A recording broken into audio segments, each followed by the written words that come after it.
Bueno, muy buenas tardes a todos, a todas. Muchísimas gracias por estar hoy aquí acompañándonos en este evento, en esta presentación que quisimos hacer de una nueva ley para la provincia de Santa Fe.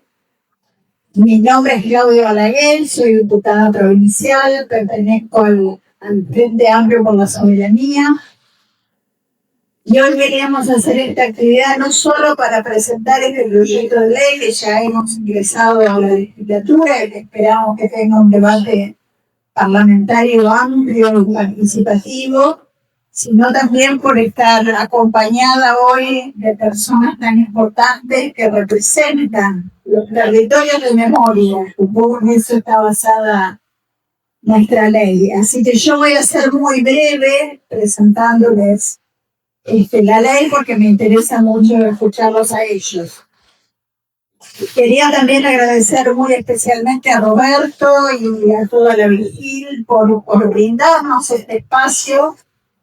Este espacio tiene un significado muy especial para mí, porque en el 2017 me tocó, tuve el honor de firmar la cesión de la escritura de devolver a sus dueños originales el edificio y todo el patrimonio de la Vigil. Fue un proceso que duró muchos años, comenzó en el año 2012 con la ley número 13.306, después de décadas, por supuesto, de lucha de los socios, de los vecinos, defendiendo el espacio y solicitando que se restituya lo que había sacado la dictadura sangrienta cívico-militar eclesiástica del 76.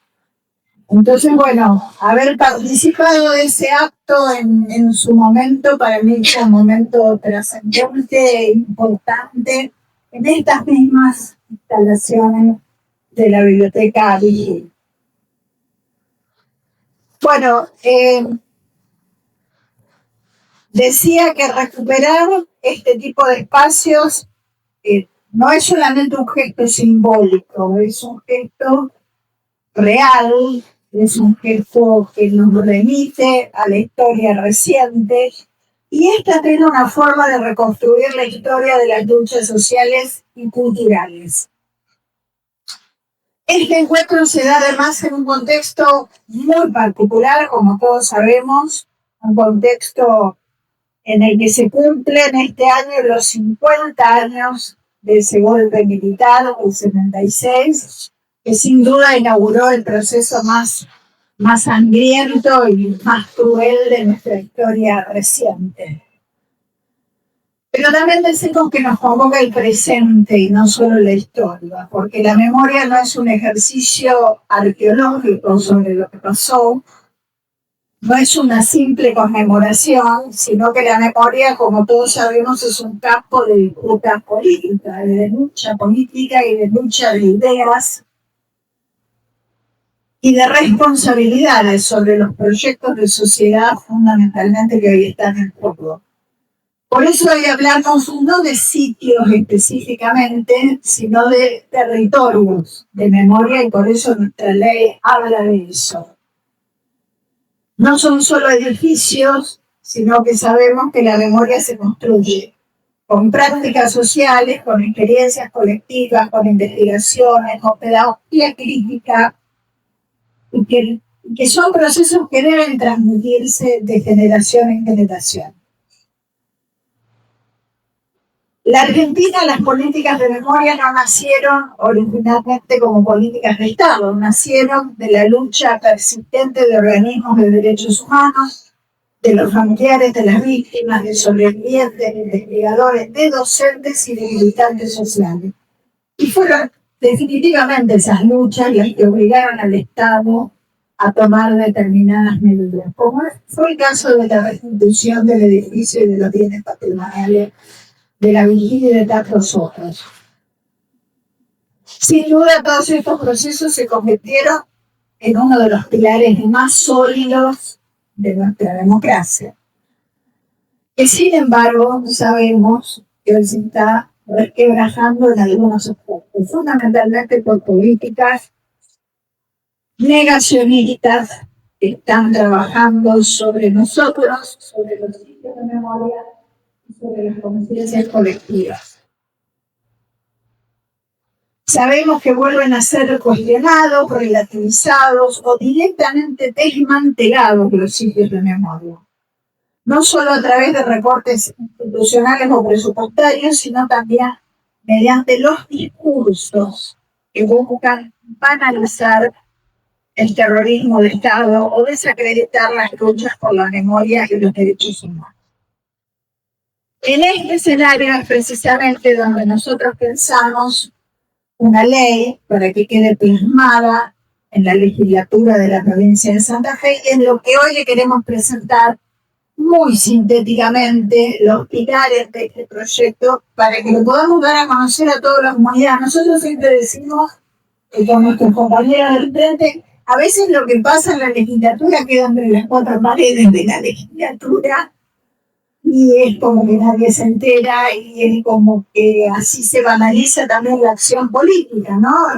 Ya sabemos esto en discurso. Cobran una dieta por nada, no se sabe lo que hacen, mejor cerrar el Congreso. Esos discursos también están en paralelo hoy con los discursos negacionistas. El proyecto que presentamos se inscribe en una tradición normativa de nuestro país vinculado a los procesos de memoria, verdad y justicia. Se referencia fundamentalmente en la Ley Nacional 26.691 y su decreto reglamentario, que declara los sitios de memoria del terrorismo de Estado a los lugares donde funcionaron centros clandestinos de detención, tortura y exterminio. A nivel provincial también se apoyan algunos antecedentes, como la Ley 13.528, que creó el Archivo Provincial de la Memoria, junto con los archivos del registro audiovisual y del acceso público a la información. Más recientemente, la nueva Constitución de la provincia de Santa Fe, reformada el año pasado, incorporó en su artículo 26 el reconocimiento expreso de los sitios, archivos y espacios de memoria como parte del patrimonio cultural de la provincia, estableciendo la obligación del Estado de garantizar su preservación y su promoción activa. En esta línea de trabajo es que proponemos una serie de herramientas institucionales concretas para que esto que figura en la Constitución y en leyes anteriores tenga una instrumentación, una práctica concreta que nos parece fundamental en estos momentos. Por ejemplo, planteamos la creación de un Consejo Asesor Provincial de Sitios y Espacios de Memoria, vinculado a la Secretaría de Derechos Humanos. O sea, no, la Secretaría no puede ser un secretario y algunos funcionarios. Nos parece que eso hay que fortalecerlo con muchos espacios colectivos y de participación ciudadana. Entre ellos, el Consejo Asesor Provincial de Sitios y Espacios de Memoria. Pensamos también, en segundo lugar, que el proyecto debería tener la posibilidad de conformar una mesa provincial de organizaciones por la memoria, también como espacio de debate, de participación y de asesoramiento al Estado en cuestiones básicas vinculadas a los derechos humanos.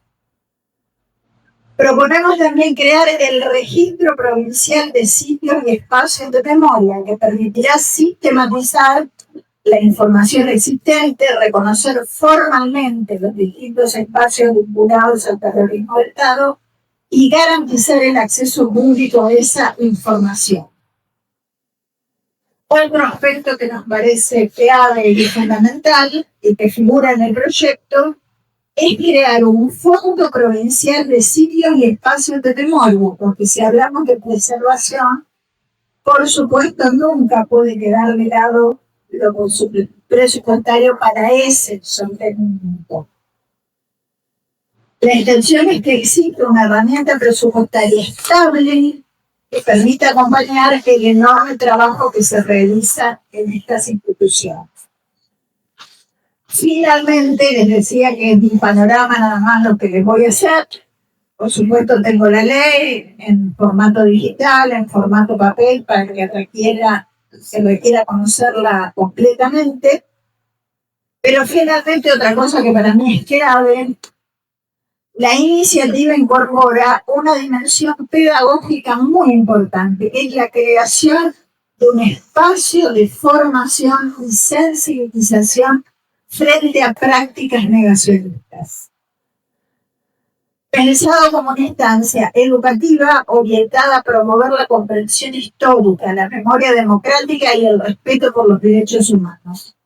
En este sentido, la iniciativa prevé que cuando un funcionario o un empleado público incurra en manifestaciones negacionistas o de relativización del terrorismo de Estado, además del procedimiento administrativo que normalmente corresponde, se puede disponer su participación obligatoria en estas instancias de formación. No solo una sanción punitiva, sino también una herramienta pedagógica orientada a promover la comprensión histórica y evitar la repetición de este tipo de discursos fundamentalmente legales e institucionales, ¿no? De que estamos hablando. Bueno, les decía brevemente un pantallazo de la ley y ahora sí voy a presentarles a quienes me acompañan en la mesa, que seguramente tendrán muchísimo para hablar de su experiencia. En primer lugar, bueno, es muy conocido, pero lo presentamos a Juan Nobile, antropólogo, integrante del equipo argentino de antropología forense, una institución de enorme reconocimiento internacional y que desde hace décadas trabaja en la identificación de víctimas del terrorismo de Estado.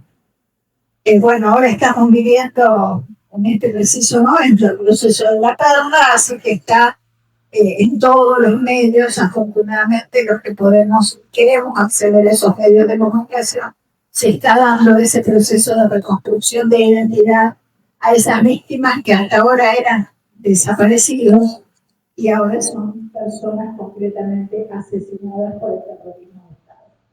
Así que muchísimas gracias, Juan, por acompañarnos.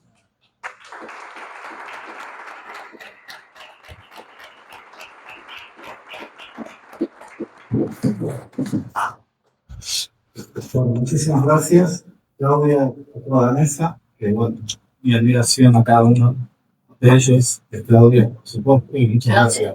Y muchas gracias por el poder. Decía mi admiración a cada una de las compañeros y compañeras que están aquí en esta mesa. Bueno, ahí está. Para nosotros, y digo para los antropólogos forenses, que permanentemente, bueno, estamos trabajando y buscando restos de personas desaparecidas, de víctimas del terrorismo de Estado.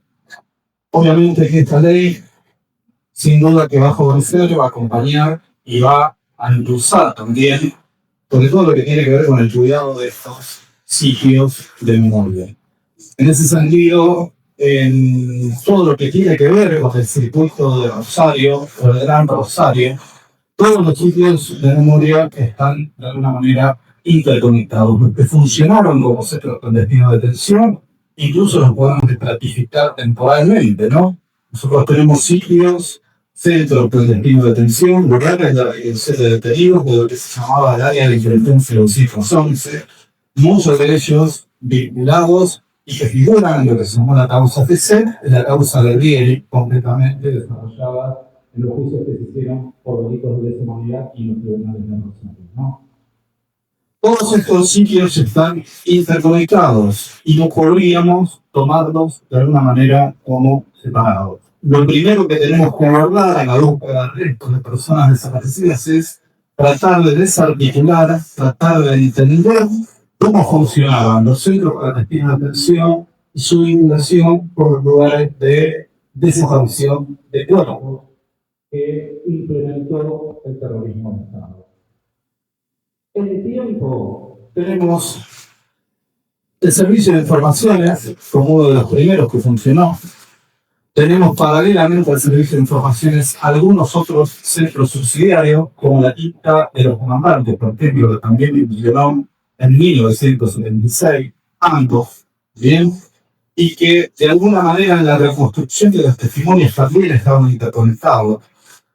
Seguimos, y a partir de la causa de Alieri empiezan a aparecer mencionados la Garavita, la Quinta de Funes, la Intermedia, anoto también, la Escuela Maniasco, la Fábrica Militar de Armas. En el 76 también funcionó el batallón de arsenales de Frailes Beltrán, lo que se llamaba el batallón de arsenales de Frailes Beltrán, la Quinta de los Comandantes que ya mencioné, y también se puede mencionar la Quinta de Funes ya para 1977-78, y lo que hoy es Museo de la Memoria, aquí en el espacio que es parte, digamos, y depende de la Universidad de Rosario. Todos estos circuitos estaban interconectados, pero si lo pensamos a nivel espacial provincial, estos circuitos se articulan también con centros de exterminio y lugares de invasión de tropas clandestinas como el campo San Pedro, que es un campo que queda cerca de la Paiva, que básicamente contenía cosas de invasión clandestina de víctimas del terrorismo de Estado. Algunas de ellas habían estado detenidas aquí en la quinta, que se llama básicamente, bueno, la Ermita, ¿no? Como se menciona, y que nos permite abordar el circuito espacial, que es muy amplio y que es muy importante mantenerlo siempre como sitio de memoria.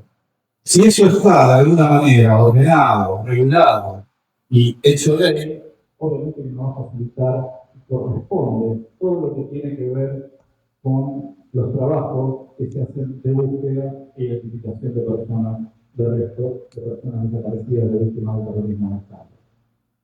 Hemos tenido en los últimos años, vinculado a esto, por ejemplo, bastantes pedidos de lo que se llama Campo San Pedro. Está vinculado al área 211, pedidos que son campos de entrenamiento militar y que todavía hoy depende del Ministerio de Defensa, no han sido cedidos todavía como espacios de memoria o como espacios de búsqueda permanente de restos de personas desaparecidas, como si fue, de alguna manera, complementado este trámite en Córdoba, en La Perla, donde después de 20 años de trabajo se pueden obtener resultados de hallazgos y de identificación, ¿no es cierto?, de esto. Todos estos lugares nos permiten estudiar, abordar, no son solo espacios, son espacios que contienen y generan permanentemente memoria y generan también reconocimiento y identificaciones de los vecinos. Y eso es lo que se tiene que vincular fundamentalmente ya también con lo que se hace con toda la construcción y la vinculación de toda esta memoria vinculada a los espacios territoriales. Bien. Yo también recomendaría, si se quiere, no solo estos centros clandestinos de detención como lugares que estén dentro de esta ley, sino también los espacios que familiares, de víctimas y vecinos en general de una región toman, ¿no es cierto?, como pasos importantes para señalizarlo. Por ejemplo, un cementerio de la Piedad, el Solar 74-75, donde se hacía la mayor cantidad de víctimas de terrorismo, ¿no es cierto?, del Estado, los cuales se han hecho los trabajos correspondientes, y que también hay intentos de concejales de la ciudad de Rosario porque se ha señalizado también como sitio de memoria los solares 74 y 75. Otro de los lugares también que se quiere señalizar como tal es el cementerio de Quito, ¿no?, que donde fueron hallados los restos de Indígena Sarcieta e Itomer, y que todo el pueblo colaboró como un hecho, todo el día ahora como un hecho educativo importante, un hecho sociológico importante, porque es un ejemplo de trabajo cuando se vincula y se articula el Ministerio de Educación con lo que tiene que ver con los trabajos de búsqueda, reflexión, hasta incluso identificación de víctimas del terrorismo de Estado. ¿Por qué lo tomo así? Porque el cementerio de México y el hallazgo de identificación de Ina Cercieta, que es estudiante de antropología de la Escuela de la Facultad de Humanidades y Artes, e Infomer, que era estudiante de medicina de la Universidad de Buenos Aires, fueron hallados de cuerpos a partir de un trabajo práctico que da la profesora Juliana Cagaldi en Melingüe, que investigue alumnos del cuarto y quinto año de la escuela secundaria sobre qué había pasado en el INTUE durante el periodo de 1976-1983. Con ese comienzo de trabajo práctico, pueden entrevistar a quien halló los cuerpos en una estancia cercana al INTUE, logran entrevistar también al médico forense que intervino y a los sepultureros que inhumaron esos cuerpos como ENN en este lugar. Y a partir de ahí, esta vinculación de un trabajo práctico que, por otra parte, está en las currículas y es obligatorio. Yo creo que es así todavía, ¿no? Para los cuerpos de historia, dar estos trabajos, surgió hipótesis que fueron llevadas a los juzgados federales y que a partir de ahí solicitaron la intervención, la actuación, la afirmación y la identificación del proyecto PNL que deben tener estas identidades. Ese hecho no solo transformó la visión de una localidad sobre lo que fue el terrorismo de Estado, sino que cambió la perspectiva excelente de esta localidad vinculada a lo que fue, cierto, esta convención. Por lo tanto, me parece que fundamentalmente estos centros tienen que tener esa capacidad, es una capacidad que observo, reconozco y admiro, por ejemplo, en la comisión que está trabajando en la Quinta de FUN, permanentemente haciendo actividades que nos permiten identificar como un sitio donde permanentemente hay reflexión sobre el terrorismo de Estado. Bien, otro espacio que reconozco es el espacio de la memoria del doctor Industrial, que permanentemente está proponiendo también de San Lorenzo, ¿no? Actividades y a la gente de documento Baigorria que hace ya bastante tiempo está peleando porque la calamita sea reconocida, ¿cierto? También y que se le dé el lugar que debe ser. Entiendo que esta ley puede ser también muy favorable para cada uno. ¿Qué quiero decir con esto? Que articulándolos en el sistema educativo, articulándolos con actividades, indicando permanentemente a las poblaciones inmediatas de estos lugares, puede hacerse, ¿no es cierto?, un reconocimiento que siempre va a ayudar a mejorar nuestra calidad democrática. En cuanto al negacionismo, nosotros respondemos con trabajo. Bien, no voy a discutir nada sobre lo que tiene que ver con el terrorismo de Estado. Bien, el terrorismo de Estado está programado en cada uno de los juicios que se ha realizado. El Estado en la dictadura se organizó delictivamente para secuestrar, torturar, desaparecer, apropiarse de bebés, y eso es indiscutible. Bien, podemos discutir políticas y proyectos políticos de la década del 70, pero el terrorismo de Estado ni se relativiza ni se discute.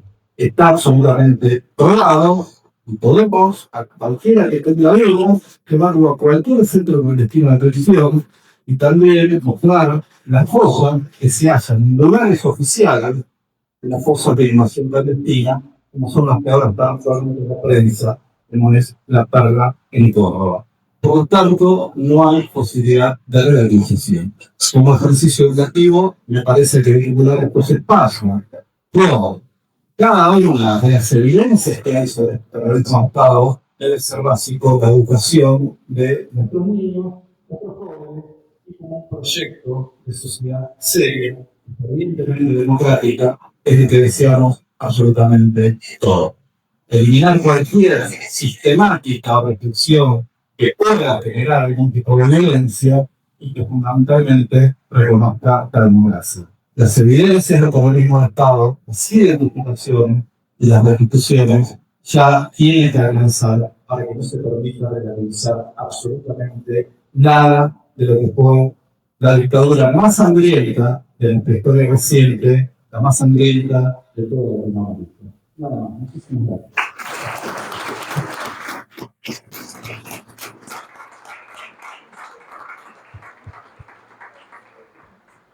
Bueno,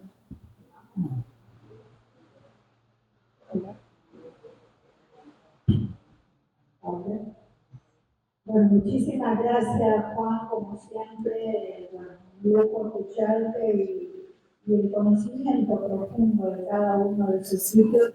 Y lo que todavía falta, ¿no? Porque nos parece, por supuesto, se ha avanzado muchísimo, pero 50 años después, todo lo que falta por hacer Así que quedémonos en ese trabajo presente y futuro también que es parte de nuestra responsabilidad como ciudadanos en gratitud y persona de la democracia. Bueno, vamos a darle la palabra a Rolly, ya que hablamos de la Quinta de Funes, a Rubén Alfati, referente del sitio de memoria de Quinta de Funes, uno de los centros clandestinos de detención que formaron parte del circuito represivo, uno de los últimos reconocidos. Así es. Exactamente. Desde su trabajo en el sitio viene impulsando tareas de preservación, investigación y transmisión de la memoria vinculada a ese espacio, aportando a la reconstrucción de las historias de militancia, persecución y resistencia en nuestra región. Muchísimas gracias, Rubén, por estar ahí. Gracias a ustedes por la invitación. Después de la pintura que hizo Juan, que nos parece absolutamente correcta y coincidimos plenamente, me gustaría expresar nuestra experiencia entre la transformación de lo que era la Quinta de Funes cuando nosotros llegamos hace 2 años, convertida en un centro de detención de memoria, un sitio de memoria. En realidad, la experiencia la tuvimos con la actividad participativa de todos los vecinos. En un principio tuvimos que recurrir a conversar con la municipalidad de Funes para que entrase a cortar el césped, porque era imposible trabajar. No, empezamos con esa actividad, luego convocamos a los compañeros de las distintas organizaciones de derechos humanos de Rosario, conjuntamente con la Secretaría de Derechos Humanos de la provincia, para conversar y poder entender y ponernos de acuerdo cómo podíamos seguir avanzando.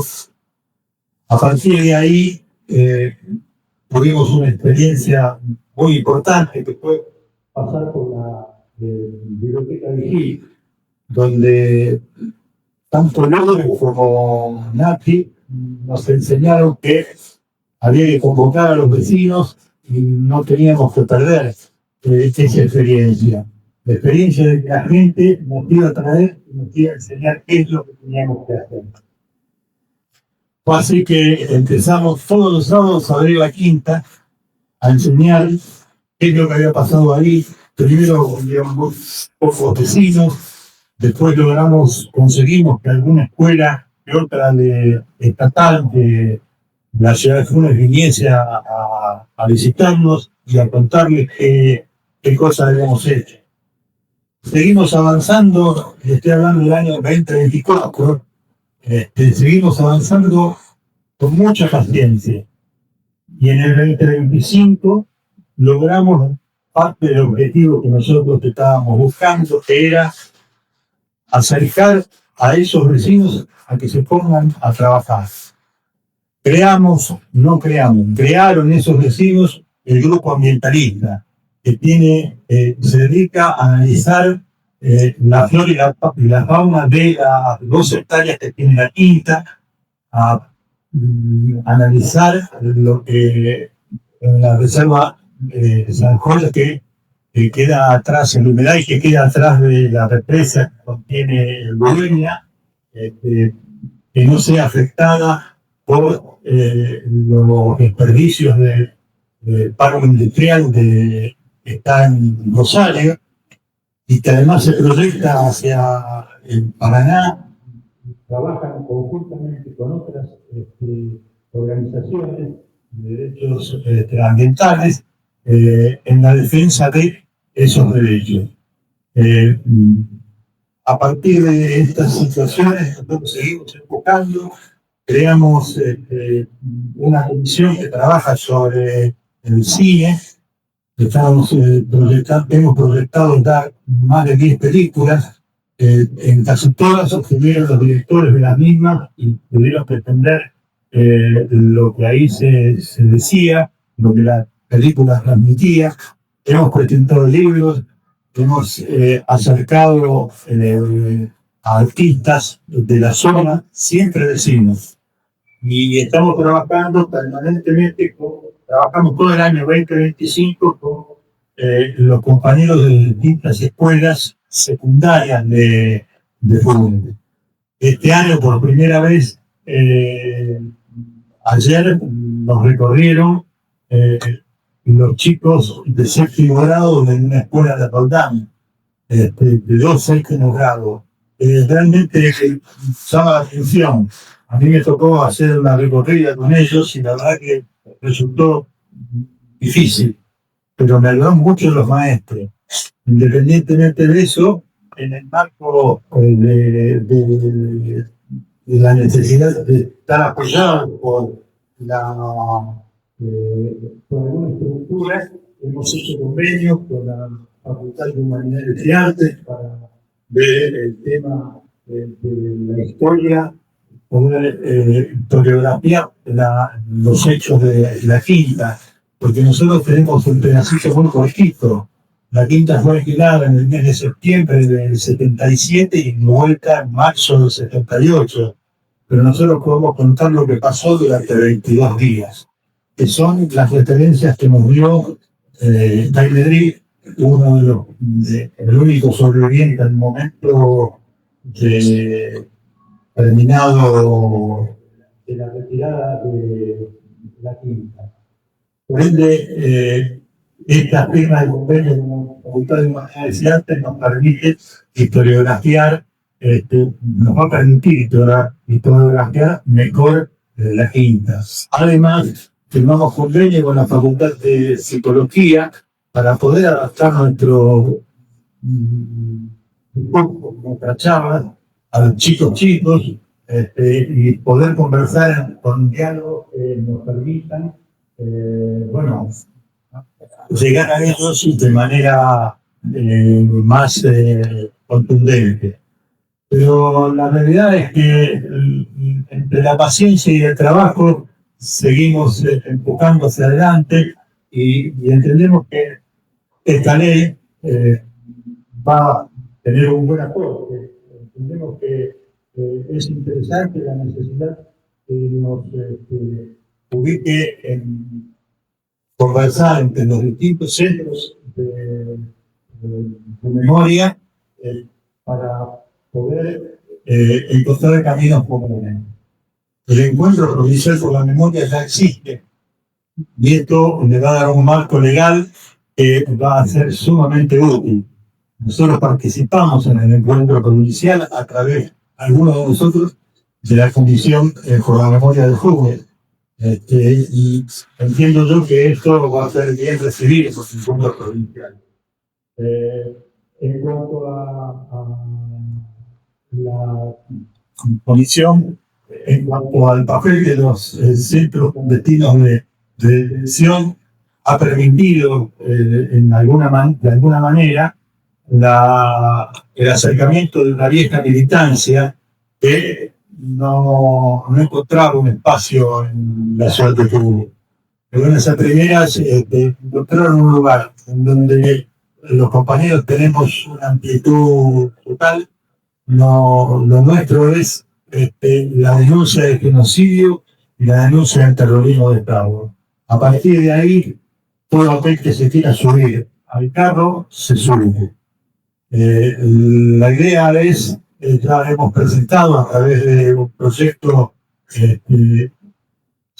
que va a través del diputado Blanco, que va a conformar una comisión en donde la asociación la asociación civil de la Quinta de Junio va a participar de manera activa con 6 miembros sobre 12. Eso nos permitiría ya tener otra impronta, porque hoy por hoy nosotros somos inclusos. Es decir, nosotros estamos trabajando, hemos dedicado 2 años de trabajo, pero no tenemos un reconocimiento institucional. Esa es la condición general que tenemos en Puglia.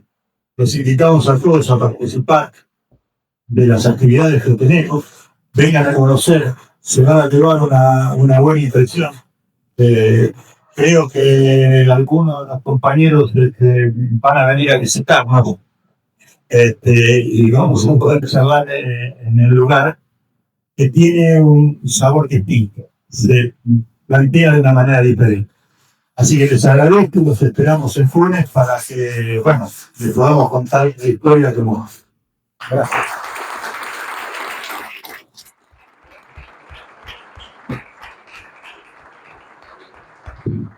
Muchísimas gracias, Roy. Hemos estado visitando la quinta hace no mucho y muy interesante este trabajo de apertura, ¿no? Organizaciones ambientalistas, a vecinos, que la comunidad y el vecindario se involucre y la localidad se involucre es básico en esto. O sea, de ninguna manera es un trabajo solitario ni aislado, sino todo lo contrario.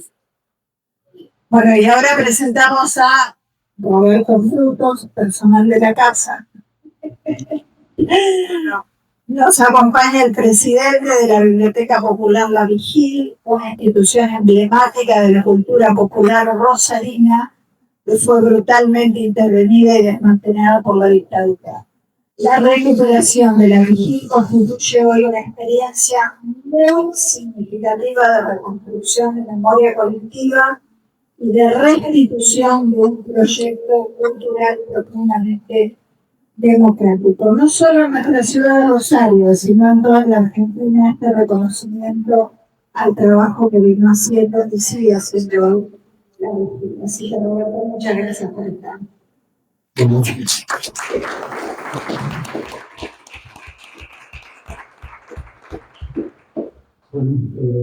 Primero que nada, buenas tardes a todos y todas, gracias por la presencia, gracias a compañeros, Mónica, Juan, Rory, por organizar este tipo. Sí, yo comparto las palabras, obviamente tiene que ver con una historia muy particular, fue, como muchos la denominan, un emprendimiento político, cultural, social, de características únicas. Incluso no solo las comunidades, sino en América Latina.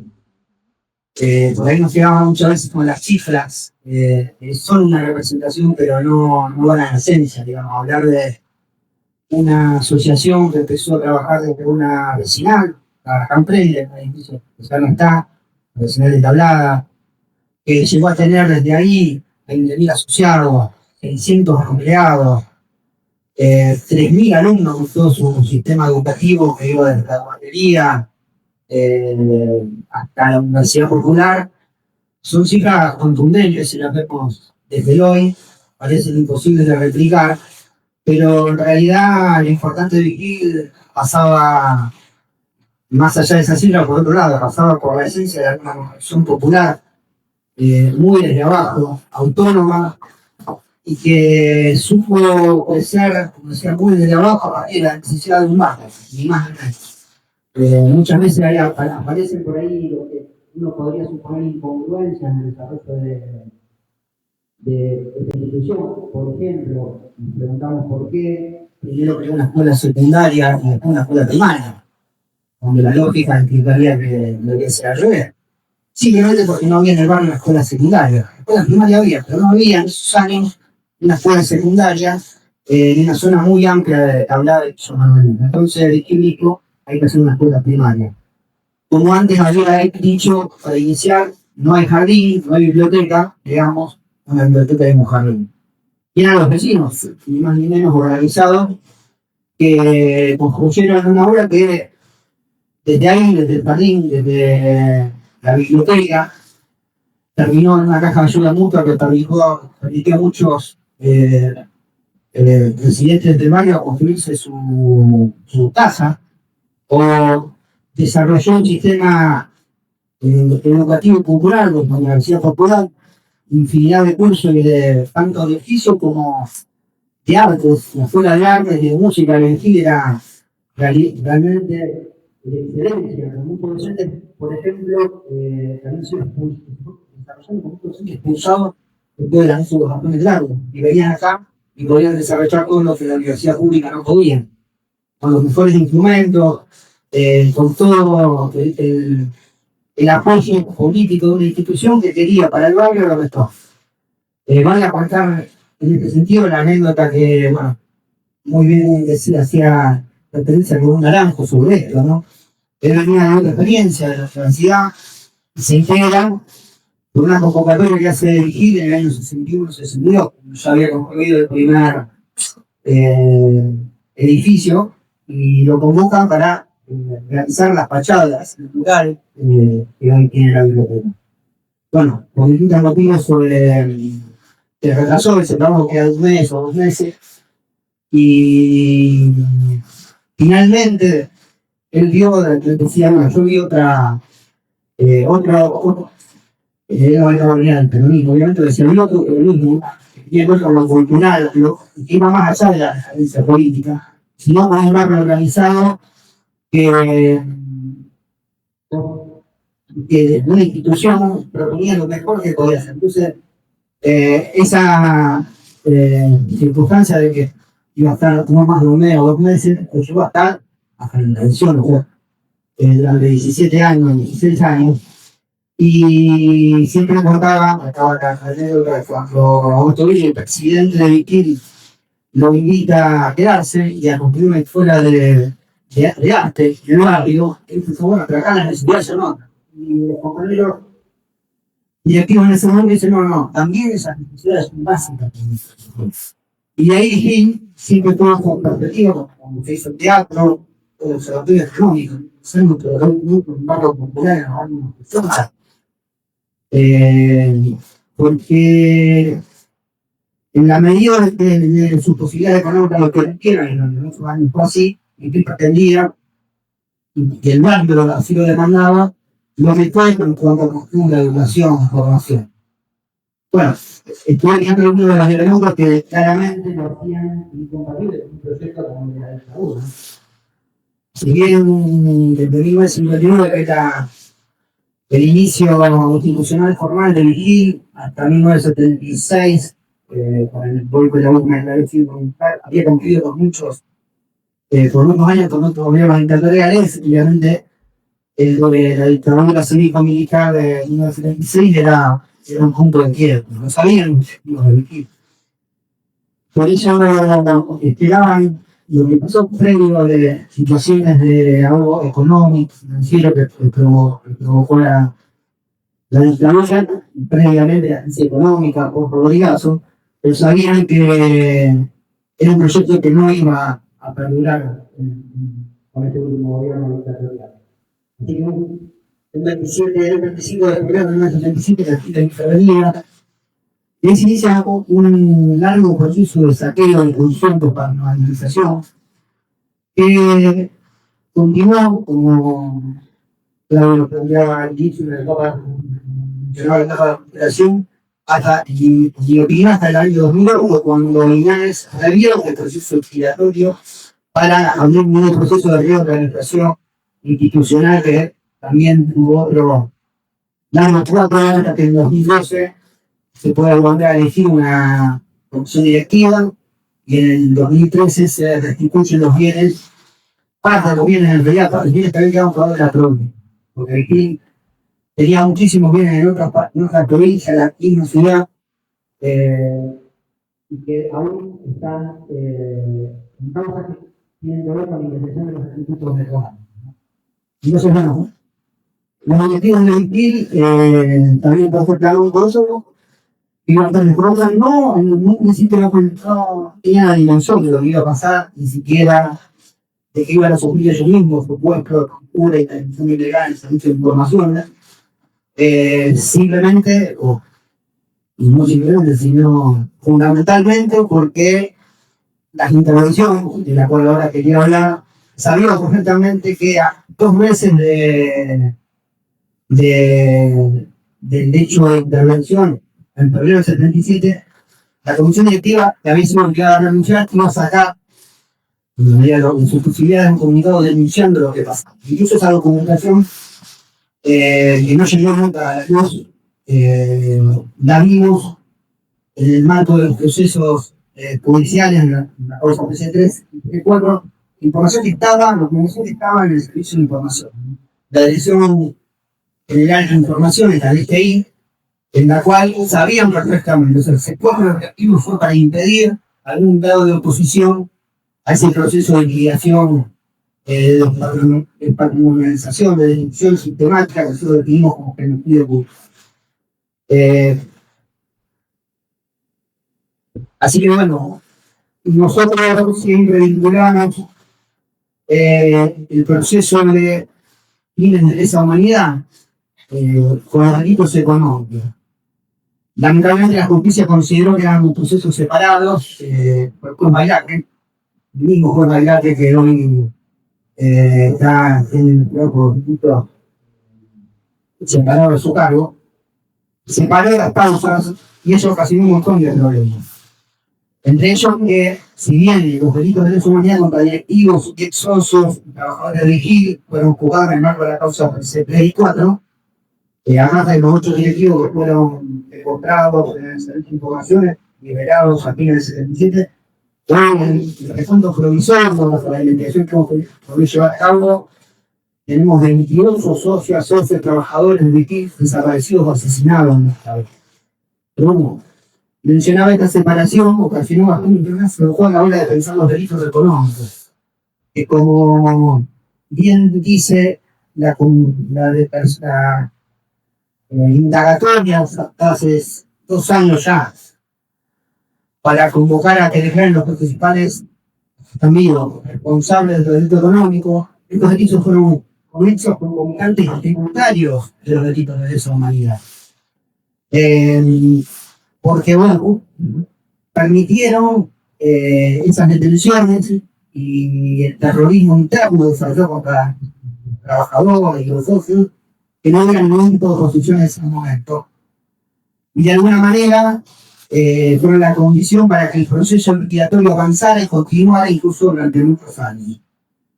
Muchos años en la democracia también siempre lo democracia. Hay algunas cuestiones que tienen que ver con explicar este proceso, lo voy a hacer muy sintéticamente, que fue muy largo, muchas veces me preguntan por qué tardó tanto la recuperación. Hay muchas situaciones. Hay algunas cuestiones que nosotros marcamos como las incomodidades del caso Vigil. Por un lado, es un sitio de memoria, pero no es un masivo para donde tenemos conocimiento y hemos podido avanzar en la investigación, hemos hecho una atención, a pesar de que estuvo a disposición de la patota de PC durante 3 años, de 1977 a 1980, cuando pasa al poder del Ministerio de Educación. Ustedes saben que este edificio, por ejemplo, tiene 3 niveles de subsuelo. En el segundo nivel tiene un acceso desde la calle a una rampa. Te puedo asegurar que si hoy hay alguien poniendo música a todo volumen, no se escucha nada. Sí sabemos que fue, por eso digo que hasta sabemos de investigaciones, no es un solo colectivo de detención. Hay algunos testimonios que generan alguna duda.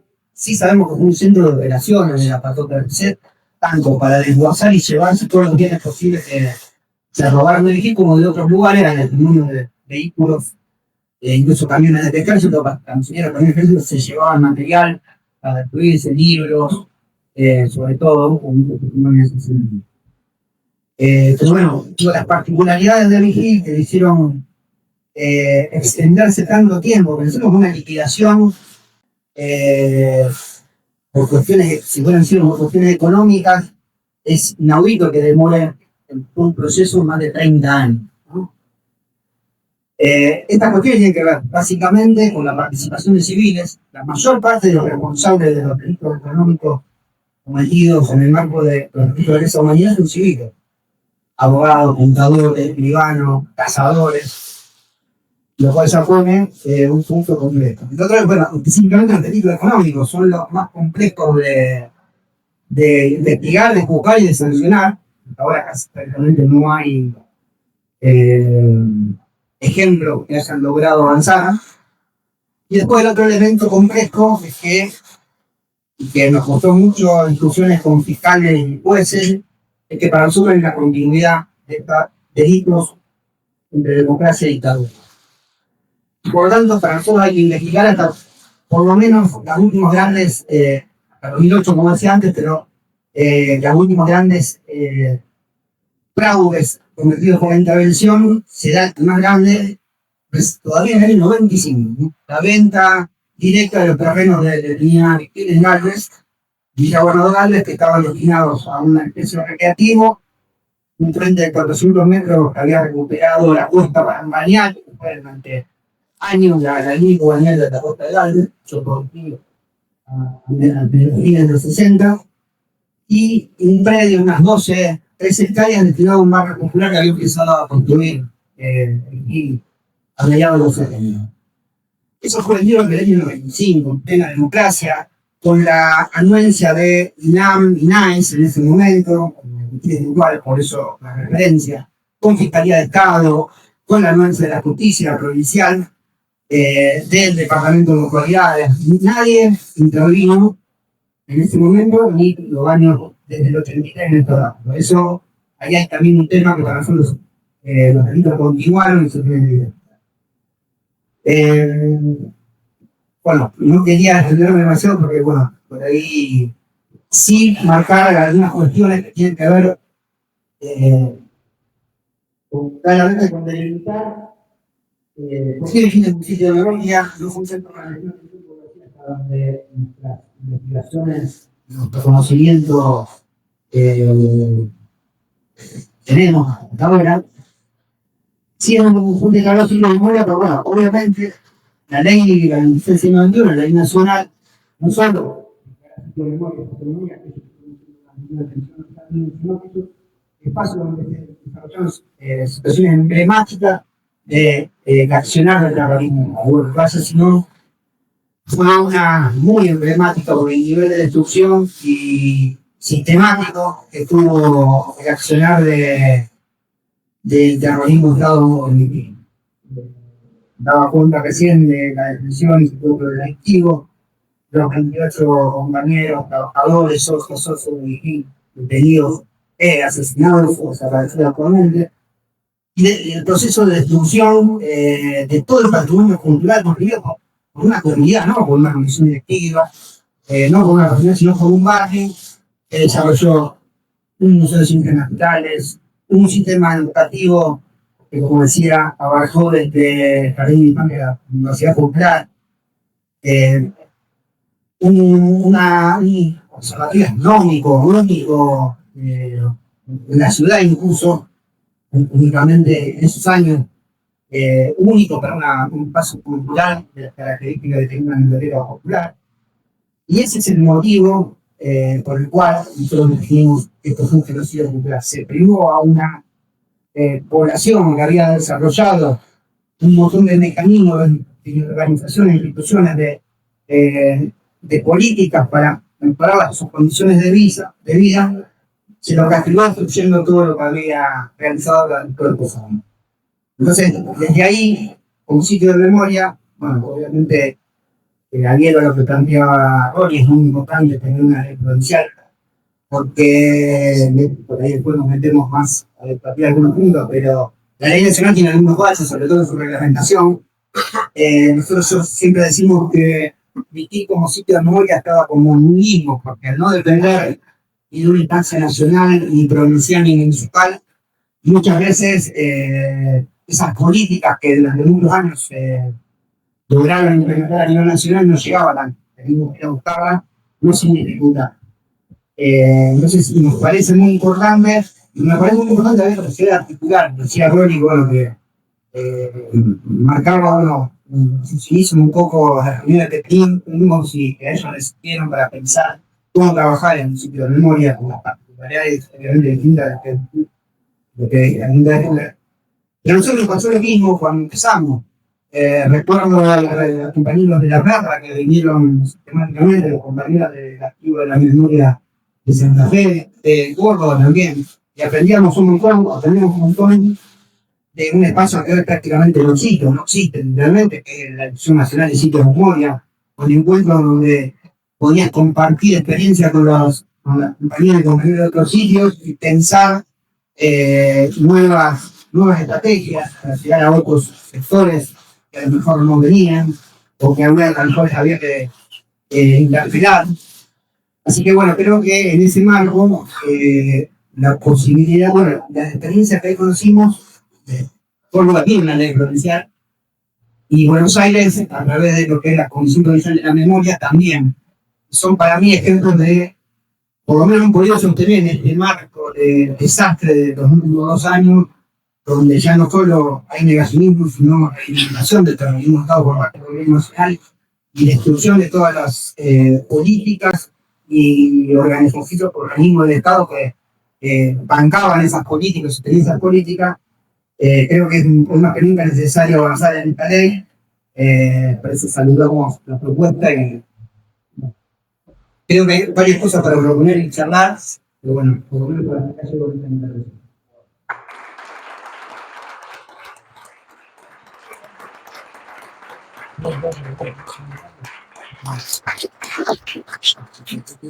Bueno, si les parece, vamos a abrir un espacio de preguntas, de aportes. Desde ya tenemos varios aportes a la ley que surgieron a través de esta mesa. Quiero también agradecer la presencia institucional de la Universidad Nacional de Rosario, a Karina, a Alejandro, a todos los que están presentes, todos los docentes que están presentes acá, los estudiantes que hoy nos acompañan. Es fundamental también la presencia de los estudiantes para que acompañen este tipo de leyes y este tipo de procesos. Como les decía, es un acorde inicial, es una ley que hemos estructurado, pero que todavía tiene mucho recorrido por las distintas comisiones de la legislatura, así que todo lo que nos hagan llegar, los aportes que hoy están haciendo, van a ser sumamente bienvenidos para enriquecerla y para hacer la mejor ley que podamos hacer en la provincia de Santa Fe. Así que bueno, los que quieran abrir, siempre es complicado empezar a hablar, pero los que quieran empezar a hablar, está abierto.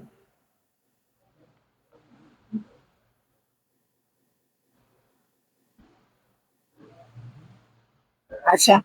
Una pregunta para Juan, podemos comentar algo de las novedades de la PRK.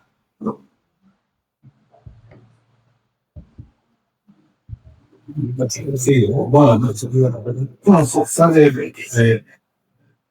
en varios medios, pero lo fundamental de la Perla es que es un sitio de memoria declarado por la provincia de Córdoba. Hace más de 20 años que se está trabajando en ese espacio. Son, en general, la búsqueda de cosas clandestinas en los centros clandestinos demanda mucho trabajo arqueológico, sobre todo por el hecho de las inundaciones. Es un lugar que tiene 600 hectáreas.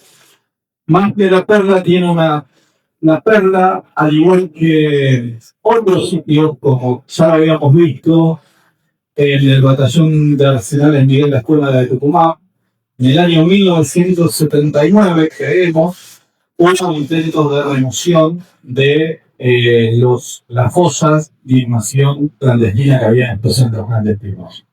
Por lo tanto, los lugares que se excavaron y la obtención de hallazgo de restos óseos corresponden a un sitio previamente removido e intervenido antes que el equipo, ¿no? O sea, son fosas secundarias. ¿Qué hacían? Para 1979 venía la Comisión Interamericana de Derechos Humanos, por lo cual varios lugares de inhumación clandestina fueron removidos por los propios militares para ser redepositados en otro lugar que todavía no sabemos cuál. Con el mismo sedimento que removían, volvían a tapar y lo que hallamos fueron los restos que quedaron dispersos de esa redención original. Hoy hay 12 identificados, va a haber seguramente bastantes identificados más, porque hay una muestra bastante grande, ¿no? Hasta ahora los nombres se están dando, dar los nombres depende de cada familia, nosotros informamos a los jueces, después cada familiar lo puede hacer público, ¿no? Tiene vinculación con Rosario porque el padre de Soledad Niboli, que es una compañera docente de la Universidad Nacional de Rosario, de antropología, fue identificado en esas fosas, fue el primer identificado, ¿no? Su padre fue secuestrado en Córdoba. Por eso también, y esto viene a conocer un poco, de la necesidad de provincializar y regionalizar las leyes sobre sitios de memoria. Todos están interconectados, en definitiva, ¿no? Y trabajar conjuntamente. No podríamos, por ejemplo, en Santa Fe, dividir los centros clandestinos que se desempeñaron acá en el área 211, no los podemos dividir de los que se desempeñaron en el área 212, que es el área de Santa Fe. Por ejemplo, hay una vinculación directa entre la Calamita y Campo San Pedro, ¿no? Pero bueno, por eso es muy importante también las escalas regionales que damos a cada uno de nuestros sitios.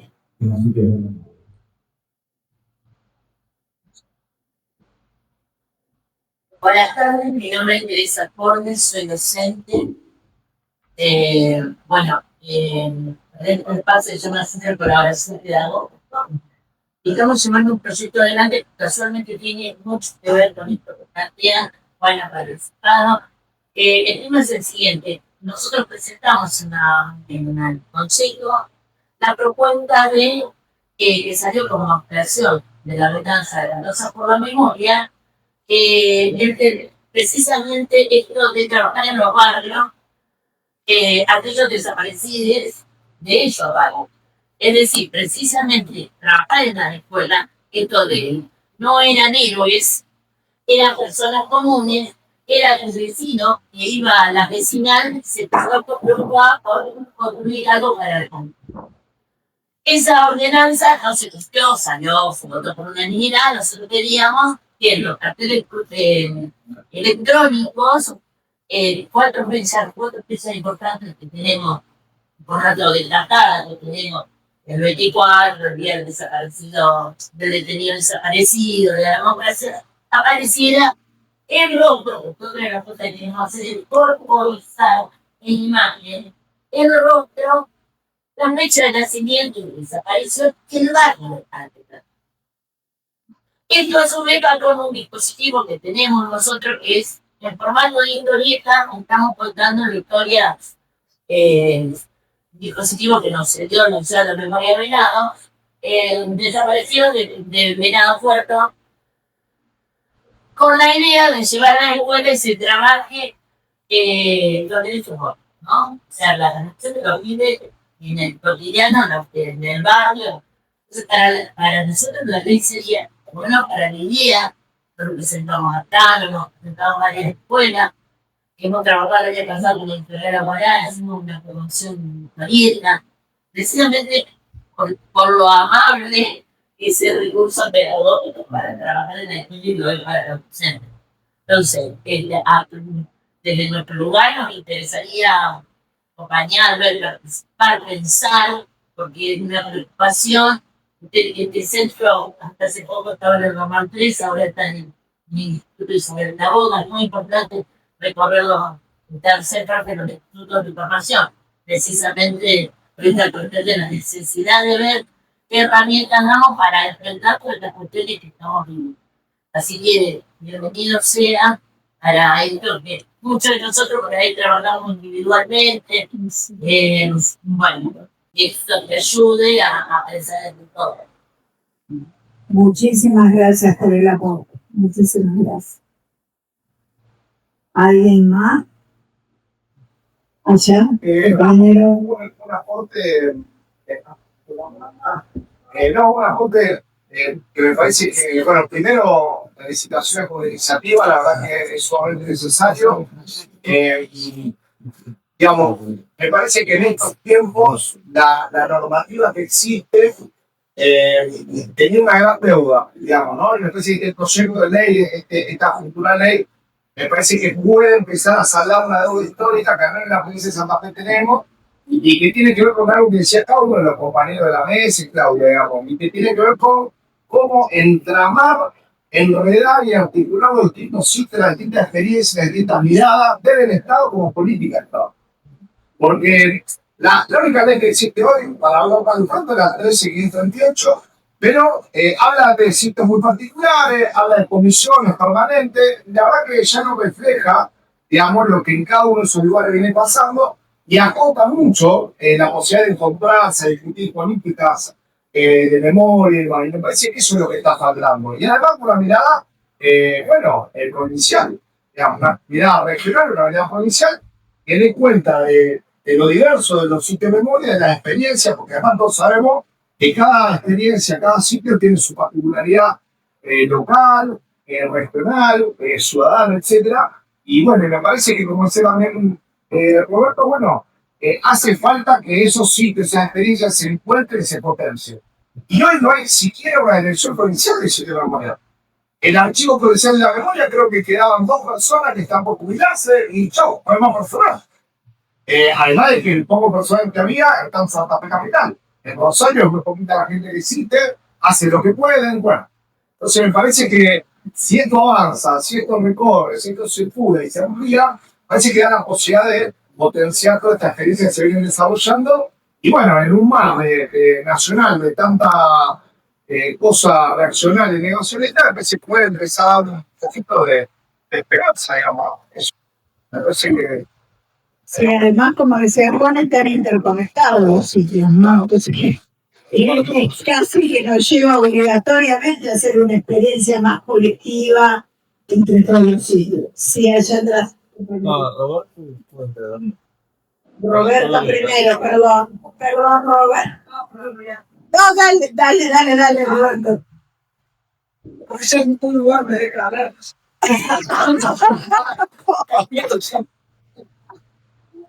Primero, por supuesto, la iniciativa es fundamental, de todo lo que se dijo ya acá, los alcances de ley y lo agregado no importa, que lo van a ir haciendo, tendría que ver escuchando Juan, Mati, con Tocayo.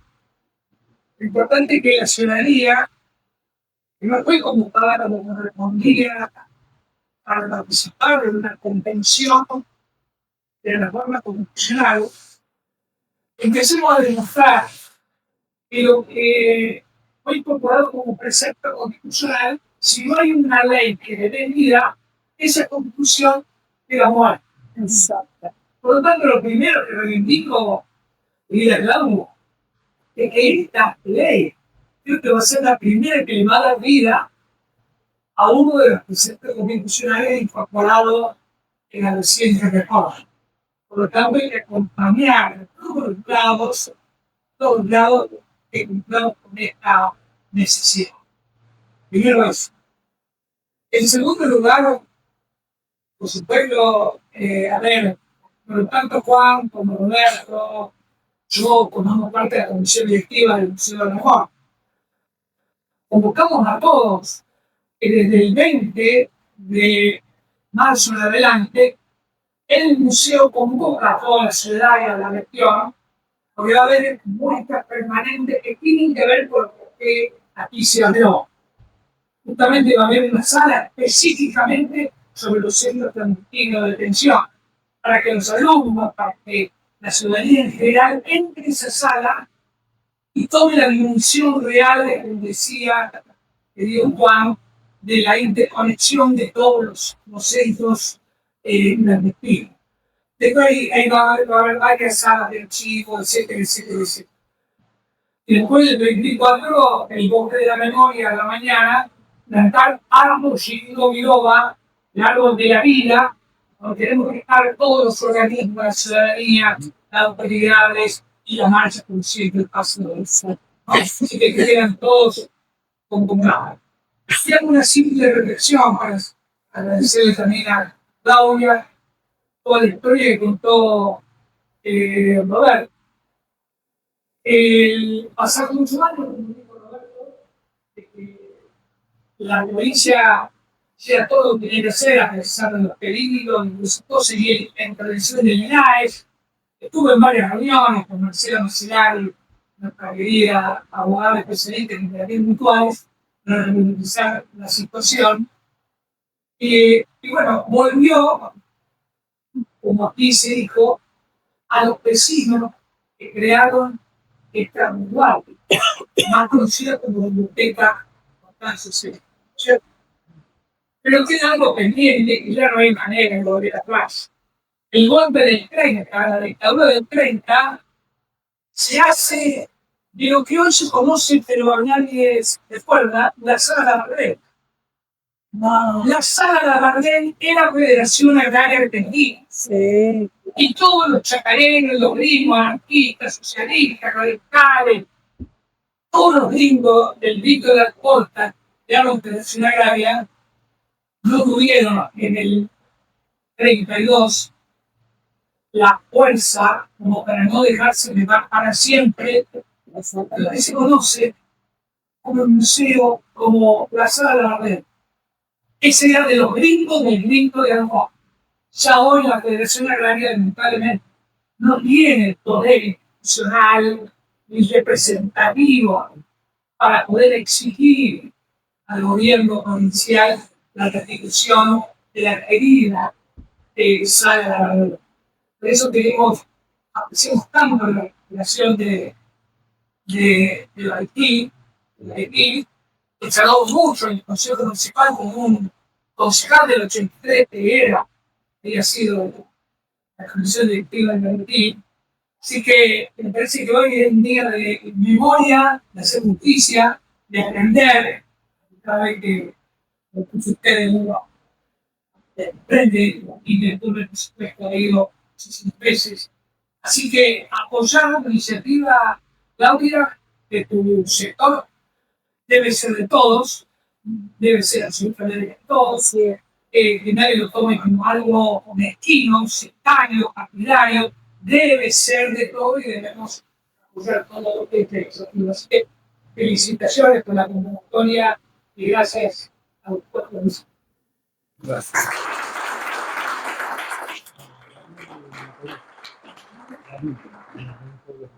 Muchísimas gracias, Roberto.